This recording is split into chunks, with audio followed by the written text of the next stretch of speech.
Hi everyone, this is Salvi with your VTuber news today. Before we get into the news, please hit the subscribe, like, and maybe even hit the bell notification icon, and let's get into the first story that we have today. Ironmouse was invited to another agency around the same time that VShojo started. Let's take a look. No face reveal, please. I don't want to see a middle-aged Indian man. Oh dear lordy. Boy. Oh boy. Would you ever consider joining hololive or any VTuber group? I'm already in a VTuber agency. I'm in VShojo. I am in VShojo. But I will tell you this. The week that VShojo formed, which I don't know if I've ever told anybody this, but VShojo knows because it's funny. It is funny. The week that VShojo was announced, the day that it was announced, the day before the announcement dropped, I got an email from a VTuber agency asking me to audition for their agency, which I thought was very interesting. And I was just like, oh. That is? Sorry, I'm already a part of something already. I'm not going to say what agency it was. I'm just going to say that is something that happened. And I was just like, oh, well, I can't audition now because I already signed the contract, unfortunately. So in an alternate universe, I might have been somewhere else. Yeah, they emailed me because they said, we would like you to audition because we think you would be like a great fit for our stuff. And I'm like, oh, I'm sorry, I'm not.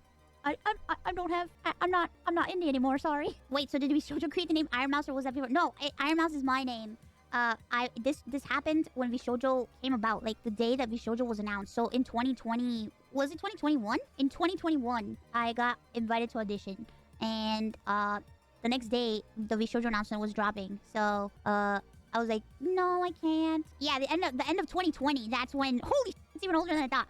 So yeah, that was in the end of 2020. That's when... So yeah, she would have been possibly either from Nijisanji EN, more than likely, or some other smaller agency, who knows, because hololive, as far as I know, does not go and do that specifically to anybody, period. It does not go and ask anybody out there to go and audition for them or anything of that sort. They just, if you audition, whatever. Nijisanji does seem like the type of agency that would be asking for that kind of stuff. Today, we are talking about Pekora and Marine. Marine and Pekora both are part of hololive Gen 3 Fantasy. They are, Gen mates, have been for a while. They recently had a cuphead showdown. Basically, if Marine wins the race, she earns the right to collab with Pekora's mom. So Pekomama collab. According to what they say here, day 5 of their ongoing Pekomari Week project, where they collab every day and the stakes have never been higher. According to Marine's tweets, Pekora agreed to do this because Marine kept begging for a mommy collab. No practice allowed. 3-hour timer. Most stages, bosses run and gun. Mausoleums cleared wins. All those are the rules there. Them's is the rules. 50 minutes left. Marine is 1 stage ahead and they're both fighting the same boss. Feels like whoever beats the dragon first will take it. 40 minutes left. Marine has cleared the dragon after Pekora just failed at the finish line. Is that it? Final score, 16-19. Pekora tried to claim she was at the last boss, but Marine didn't buy it. So basically, you are getting what people want. They want the Pekomama collab. They're gonna get the Pekomama collab. And that is fun news for everybody in the community. And here is the clip that verifies it. ペコラマミコラボをかけた負けられない戦いマリーさん絶対に勝たないとこれはもうみんながマリンを応援して絶対に勝たないといけない終了はい終了結果発表しますかまあ結果発表するかどっちから先にするこんなのがさ通用すると思ってさ出してきたのがさもうバカ So she tried to show that she's the winner. だったんだショックですいやこれだけどねペコラの最終Pekora's clear count 16. マリンは一応聞くけどどこまで行ったんマリンはね19ステージです19 stages. So right there, she cleared way more. じゃあペコラの勝ちか今回は Yeah, right. さお前のさアーカイブ見ればさ全部さ明らかになるのにさどうしてそんなしょうもない嘘がつけちゃうのわかりましたよとペコラお前のチャンネル今見た現在クリアしたステージ16はいお疲れ様ですいやいいよ確約でしょ今回は They confirmed the collab, yes. 確約なだけでいつやるとは言ってないから今年中ねじゃあやったー楽しみピンクレディー練習しといてくださいマミーさんなんで歌おうとしてるんだよ歌1曲くらいはね歌いたいかな So I'm gonna be singing a few songs that are gonna be just doing maybe an off collab, something like that. Just wanted to show you guys something kind of cool. Pekomama and Marine will be having a collab. The ex-CEO of Nexus has shared a post about his thoughts on the industry and how he shut down a company in a year. So here is basically it's like kind of like an apology tour, or trying to wish that things were different, cleaning up everything. It says, I'm half Japanese, half Taiwanese, and grew up loving anime, manga, and content. After spending more time studying abroad and turning at university, I joined 17 Live, a live streaming app, as a new graduate. 6 months start after COVID-19, worked as an assistant CEO, etc., etc., etc. While searching for business in the global entertainment and creator economy fields, where I realized my strength and interest and set my sights on overseas VTuber market. I want to take on a challenge of competing overseas in Japanese culture. Basically, you want to do a competition against Japanese VTubers, I guess. As I listened to what each market had to say, I came up with some hypotheses. The initial ones, I'm not going to read the full things. I'm just going to give you an overview of everything. A gap of several years between Japan and the global market. VTubers are one of the few new cultures originating from Japan. While a big trend started in Japan, thanks to cover, any color, but there was a slight gap in the market. So he thought there was a gap that he could fill. The wave of the long tail is coming. When I talk to various overseas V-related people, YouTube and Twitch are saturated and there are too many competitors, but there's no other place to go to. So according to this, he wanted to create another space for that. Reality has already exploded in North America. When I talk to distributors, there's a challenge that they want to become VTubers, but making an avatar in North America is quite expensive. It is. I mean, in general, it's expensive, especially when you go live 2D. You can't do it as cheap as you want. So Kokonala and Booth, but there's no place like that. I felt they were entering a long tail era. What he called long tail independent VTubers, middle low tiered agencies. Know-how and tools are shared. Creators go long-tailed. Competition gets intense. And he goes, says, although a live streamer agency model is highly dependent on what making cash, etc. So he just wanted to, supposedly, like I said, this is kind of just whitewashing, kind of just cleaning up the image that he wanted to create. As the creator economy evolves, the value agencies fading. As a resulting increase in the number of tools available online show that individuals obtain information, find work, and create content. It's becoming more difficult to create things that only agencies can do equals value.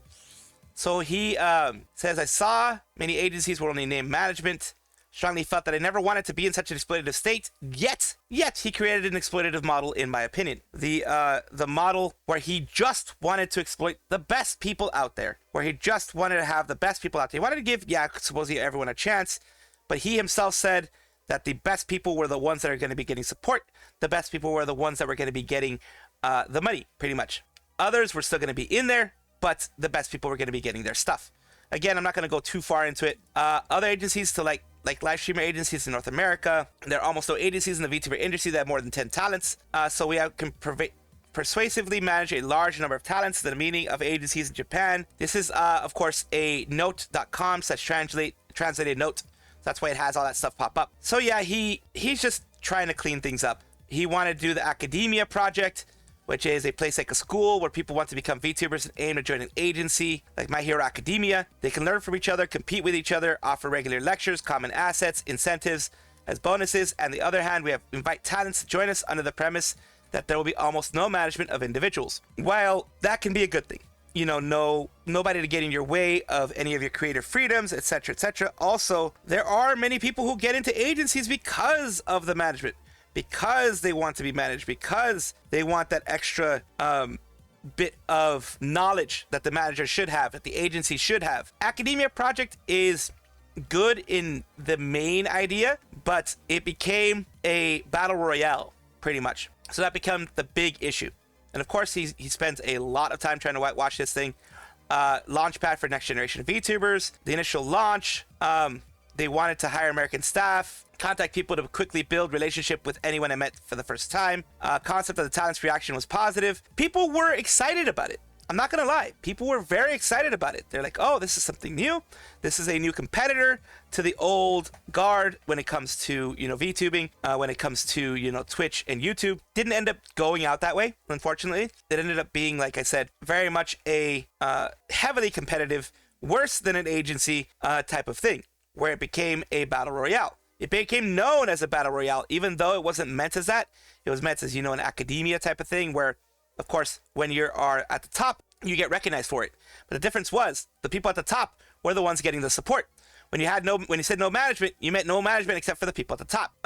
Office that no one knows, basically trying to fix things out there by getting, people like Filian, Punkalopi to actually do classes and do things like that. Basically, there were 27 members in 3 days. They were bombarded with anti-comments, of course, because it just seemed like, you know, any color. Nijisanji has done that in the past. And yeah, it's kind of been successful for them because they're a big agency, but that's not really good. This is something that I spoke out against. I received a lot of comments like, this will never work, way too far removed from conventional wisdom.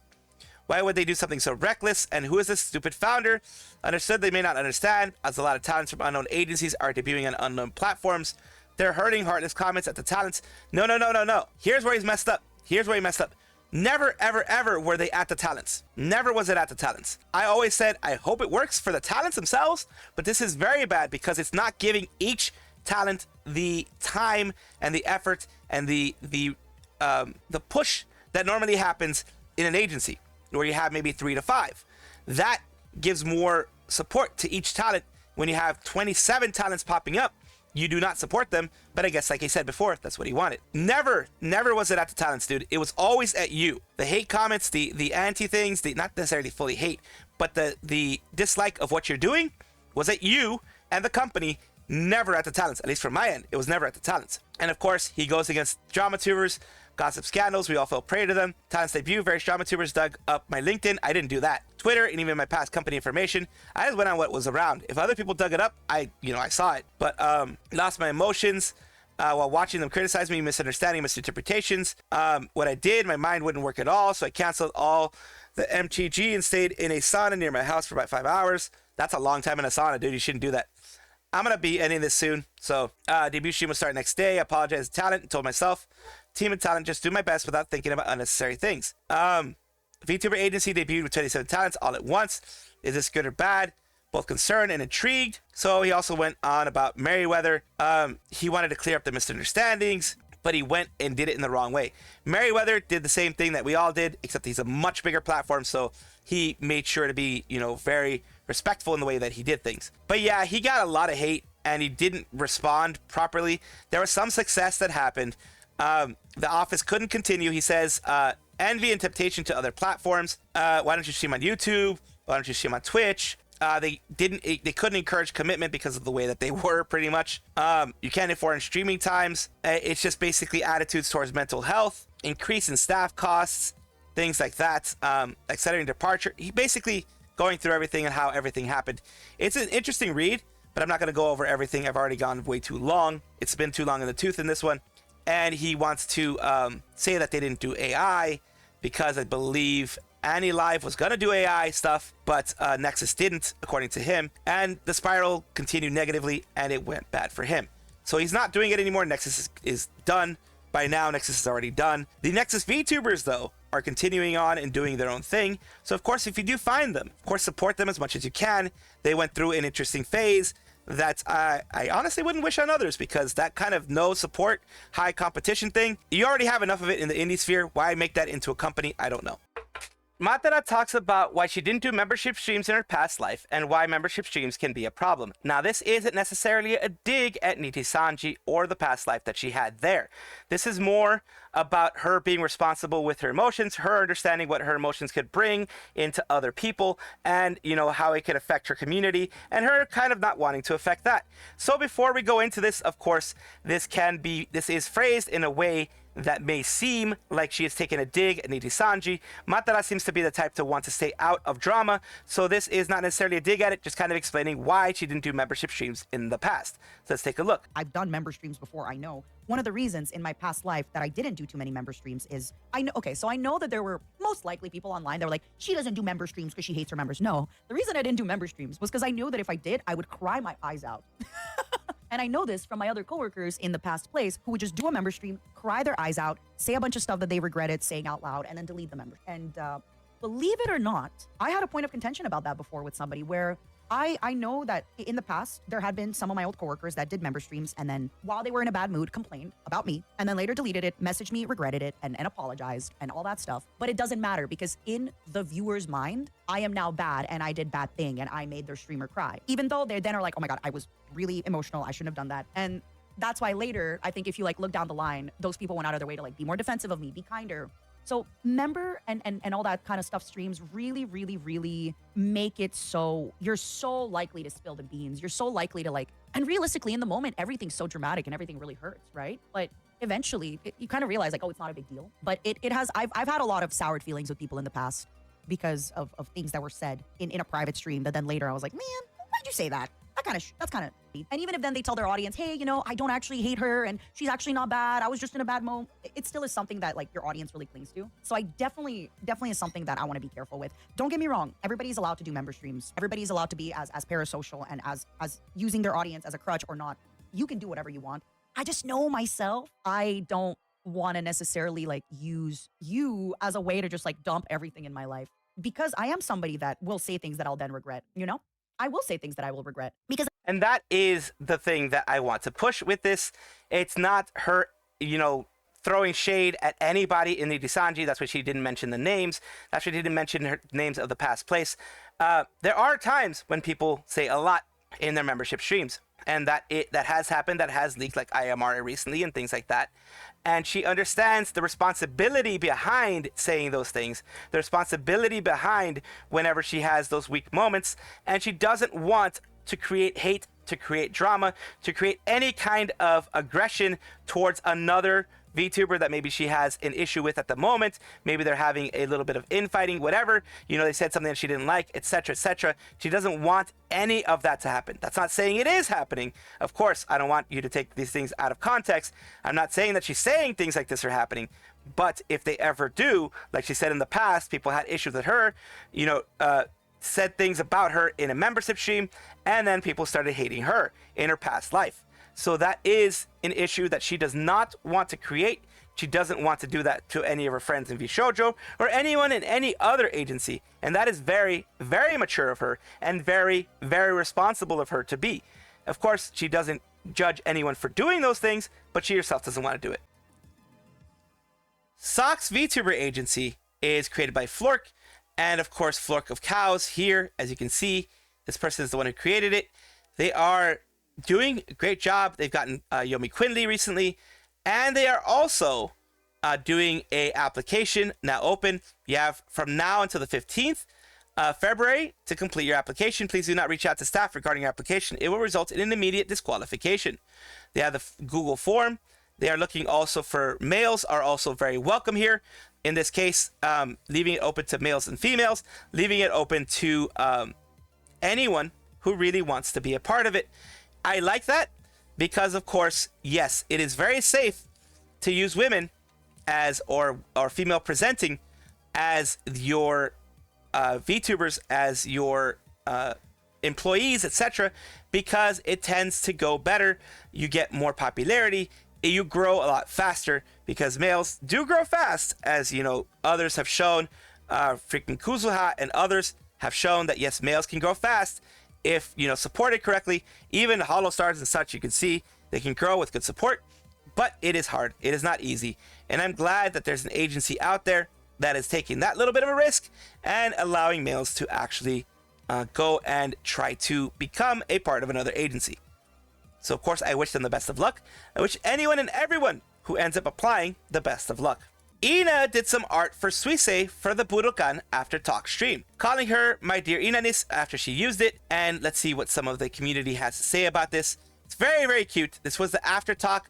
Remember, Budokan is a holy site, basically, for people. It's like a site to want to be singing at. If you're a singer slash VTuber slash performer slash whatever, Budokan is one of the big ones. So it's Tokyo Dome, but for singers, idols specifically, Budokan is the place that you want to be singing at. It is, you've reached the pinnacle of your craft when you're at Budokan. If you can get to Tokyo Dome, that's also amazing, but Budokan is one of the big ones for VTubers, singers, etc. in Japan. So here we go. Everyone wants Ina so bad. They're obsessed with her. Ina does good art. I mean, look at this freaking art. This art is amazing. This art is amazing. And of course, knowing Suisei, she paid Ina. She paid Ina just like when Bae had it done by Ina as well. She's like, guys, before you even ask, yes, I did pay Ina. Yes, I did pay her going rate. And of course, Suisei is the same thing. Flair about to throw hands. The question is, will Golden Axe win or will Biggest Takodachi win? Mina no Ina. Ina's probably equal parts happy Suisei is using her art for a thumbnail and cringing because it wasn't quite up to her standards. Ina wanted to let it cook longer, but ended up finishing it overall. So even Ina, as always, a lot of artists have that feeling, from what I understand, where you always want your very best out there. If you don't feel it's your best, you'll just delete it a lot of times. You'll just be like, no, I need to finish this, and it needs to be the best. Ina, even when it's not up to her standards, look at that art. That art is amazing. I do love it. It's very warm. It feels very warm. It feels very nice. And of course, congratulations to Ina for having it used, and congratulations to Suisei for, having a wonderful time at Budokan. And of course, everybody celebrated it, as well as myself, and having, a nice chat with her community afterwards. I've heard this before, but over the weekend, we had HoloLive Superfest 2025, the Color Rise Harmony, the 6th Fest. Streaming tickets are available for everyone outside of Japan, of the great nation of Japan. If you're in Japan, you probably still haven't gotten tickets for the actual expo, because those things freaking sell out quick. And I think those things are actually on a lottery system. So they put them on a lottery system first, and then later on, you can buy it after the lottery is set. So the issue that happened, the reason why I wanted to cover it, is, of course, paid attraction lottery ticket starts now. Cost per ticket lottery for expo attendees also starts. Don't miss this. This was also put out on January 31st. The sticker photo ticketing, hammer free fall, all those types of things. Holo Wars, all those things popping up. What ended up happening is Halloween fans made Zyko no longer worked. What ended up happening here is that when there are too many requests, a server will sometimes be overloaded, and people usually do it with DDoS, like the distributed denial of service, and other times just it's so many people going in there that the overload the system, and they usually get, unable to connect situations. So Halloween fans are like, Zyko is down, boys. HoloLive fans too strong. And yeah, it's just basically, that's what ended up happening. They took down the site because of all of their attempts to actually buy the tickets for streaming, because it is a wonderful event to see and to behold. That is where the Viking guy got very popular. The guy screaming and being very happy. He got very popular. So it is something where people from all different walks of life, all different ages, parents, children, everybody goes there and has fun. People from different parts of the world visit Japan just to go there in some cases, because Holo fans are intense like that. So congratulations for that happening for a little bit. I'm pretty sure it got fixed afterwards, but still, it's fun to see. And it's a big event that I hope goes really, really well for HoloLive. Welcome back, everybody, to the Vtuber Showcase, the place where I like to showcase up-and-coming VTubers of various sizes, shapes, forms, types, everything in between. I do appreciate you guys being here, and of course, love seeing you guys every single time you show up. Today, we're talking about nyoomie, who is a VTuber, who is the cutest Kumogaki of Opokai VT. Of course, I do all this to bring each other up and not tear each other down. And of course, nyoomie PU is right here. We're talking about all the stuff that they're doing. They're simping for VTubers, Simper Pass, nyoomie Hour, seeing chats, all that kind of stuff. So they'll be doing not only regular VTuber stuff here, but they also do their lives as well. They put their lives on YouTube. Thank you so much, nyoomie. I really do appreciate you being here. Appreciate everything that you do. And thanking you for allowing me to showcase you, just giving you a little bit of what they do. Years, because I'm in Hunter Monster. Monhan. So there you go. A little bit of their voice, a little bit of what they have. Thank you again for allowing me to showcase you on my channel. Thank you so much for watching. That is all the news that we have for today. Please let me know down below if you want to know any more news, or if you have any comments regarding anything that you saw here, which I will try my best to respond to. I love seeing your comments down below. Of course, as well, like and subscribe to the channel. That will give you more information every single day. I do 2 videos a day, so hopefully you enjoy.